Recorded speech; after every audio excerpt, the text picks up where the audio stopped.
हमारी संस्कृति, हमारे संस्कार सदा रहें हमारे साथ। सब्सक्राइब करें भारतीय संस्कृति इंडियन कल्चर चैनल को। राधे राधे दोस्तों, आप सभी का स्वागत है हमारे इस YouTube चैनल पर। दोस्तों, क्या आपके मन में भी कभी ये सवाल आता है कि मैं कौन हूँ, कहाँ से आया हूँ और कहाँ जाऊँगा? और क्या आप इन सभी सवालों के जवाब आसान शब्दों में जानना चाहते हैं? अगर हाँ, तो आप इस वीडियो को अंत तक ज़रूर देखिएगा। दोस्तों, इस वीडियो के ज़रिए हमने आपके साथ जो कुछ भी जानकारी शेयर की है, वो सब जानकारी हमारे प्रमुख शास्त्र यानी कि श्रीमद् भगवद गीता से ली गई है। दोस्तों, अगर आज आप इस वीडियो को अंत तक ध्यान से और भक्ति भाव से सुनते हैं तो आपको समझ आ जाएगा कि मैं कौन हूँ, कहाँ से आया हूँ और कहाँ जाऊँगा। तो चलिए दोस्तों, बिना समय गवाए वीडियो को शुरू करते हैं। इससे पहले सिर्फ इतना ही कि यदि आपको हमारी ये वीडियो पसंद आए और आपको यूज़फुल लगे तो इसे लाइक, अपने दोस्तों के साथ शेयर और चैनल को सब्सक्राइब करना बिल्कुल भी मत भूलिएगा।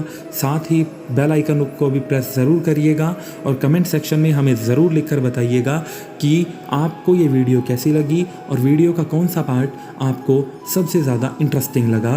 तो चलिए दोस्तों, बिना समय को गवाए शुरू करते हैं आज का अपना ये वीडियो। सबसे पहला सवाल, मैं कौन हूँ मीन्स हु एम आई। दोस्तों, सबसे पहले जानते हैं कि वास्तव में हम सब कौन हैं। दोस्तों, हम सब शरीर नहीं हैं, बल्कि हम सब एक आत्मा हैं जिसने भौतिक शरीर रूपी कपड़े पहने हुए हैं। जब ये शरीर रूपी कपड़े गंदे हो जाते हैं, यानी कि जब हमारा यह शरीर बूढ़ा हो जाता है, तब हमारी आत्मा इस पुराने और बूढ़े शरीर रूपी कपड़े को छोड़कर दूसरे नए शरीर में प्रवेश करती है।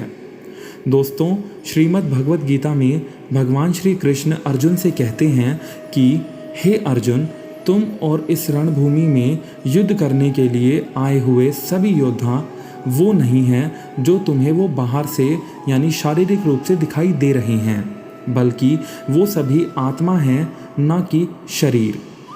सिर्फ उन्होंने कुछ समय के लिए इस भौतिक शरीर में वास किया हुआ है, इसलिए वो सब तुम्हें शरीर दिखाई दे रहे हैं। और यह आत्मा अमर, अजमया, नित्य, शाश्वत और पुरातन है। दोस्तों, श्रीमद् भगवद गीता के दूसरे अध्याय के 20वें श्लोक में भगवान श्री कृष्ण जो कहते हैं, उसका अर्थ है कि आत्मा के लिए किसी भी काल में न तो जन्म है न मृत्यु। वह न तो कभी जन्मा है और न कभी जन्म लेता है और न कभी जन्म लेगा। वह अजन्मा, नित्य, शाश्वत तथा पुरातन है। भौतिक शरीर के मर जाने के बाद भी यह आत्मा कभी नहीं मरती।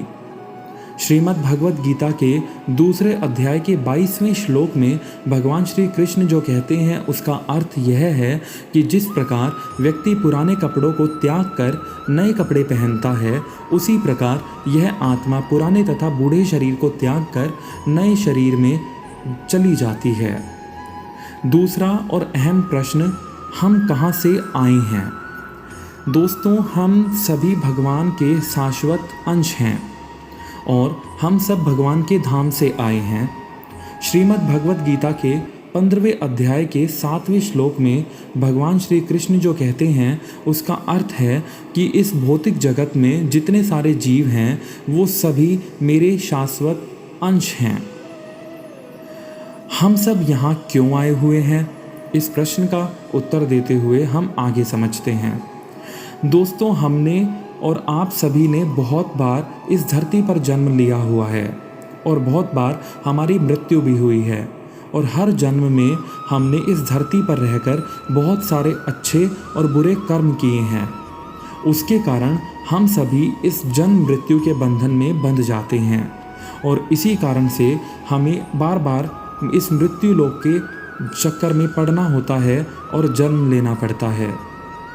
दूसरी भाषा में कहूँ तो हम यहाँ अपने जीवन को सफल बनाने के लिए आए हुए हैं, क्योंकि मनुष्य जीवन ही एक ऐसा जीवन है जहाँ हम अपने शरीर का उपयोग करके भगवान की प्राप्ति कर सकते हैं और भगवत प्राप्ति कर सकते हैं और किसी योनि में हम भगवान की भक्ति नहीं कर सकते और भगवत प्राप्ति नहीं कर सकते।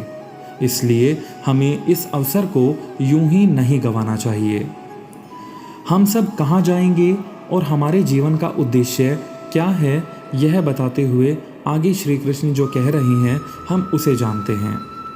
दोस्तों, भगवत गीता में भगवान श्री कृष्ण अर्जुन को मनुष्य के जीवन का उद्देश्य बताते हुए कहते हैं कि हे अर्जुन, मनुष्य जन्म का प्रधान उद्देश्य मोक्ष प्राप्त करना है और यह मोक्ष केवल मनुष्य के शरीर के द्वारा ही संभव हो सकता है।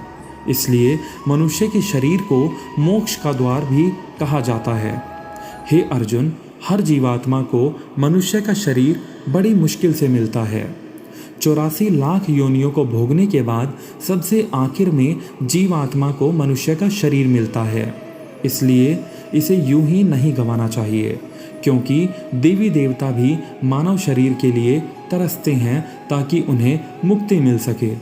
परंतु मानव की विडंबना यह है कि वो इस शरीर को अर्थात मोक्ष के अवसर को गंवाता रहता है और अपने सारे जीवन को भोग विलास में बिताता रहता है और जब उसके शरीर के छूटने का समय आता है तब भी वासना उसका पीछा नहीं छोड़ती। दोस्तों, जब हम भगवान की भक्ति करने लगते हैं तब धीरे धीरे हमारे सभी पापों का अंत होने लगता है और जब हमारे पाप अंत हो जाता है तब हमारी आत्मा को मुकुंद यानी कि मुक्तिदाता भगवान अपने चरणों में बुला लेते हैं और हमें मुक्ति मिलने के बाद भगवान के धाम यानी कि भगवान के घर या गोलोक या बैकुंठ लोक में पहुंच जाते हैं। साक्षात वहां भगवान श्री कृष्ण की सेवा करने का मौका भी हमें मिलता है।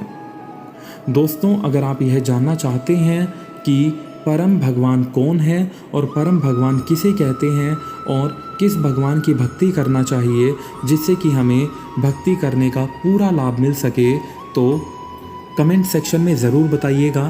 तो अगर आप ये चाहेंगे तो हमारा अगला वीडियो इसी टॉपिक पर होगा। आज के लिए सिर्फ इतना ही। दोस्तों, उम्मीद करता हूँ कि आपको हमारी आज की वीडियो पसंद आई होगी। अगर आपको ये वीडियो सच में पसंद आई तो आप उन दोस्तों तक भी इस वीडियो को ज़रूर शेयर करिएगा जिन लोगों को इस तरह के सवाल जानने की बहुत उत्सुकता रहती है कि हम कहाँ से आए हैं, हमारे जीवन का क्या उद्देश्य है और हम कहाँ जाएंगे।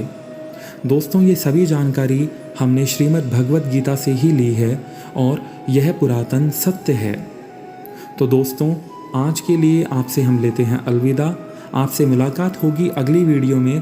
तब तक के लिए राधे कृष्णा, राधे कृष्णा, राधे कृष्णा।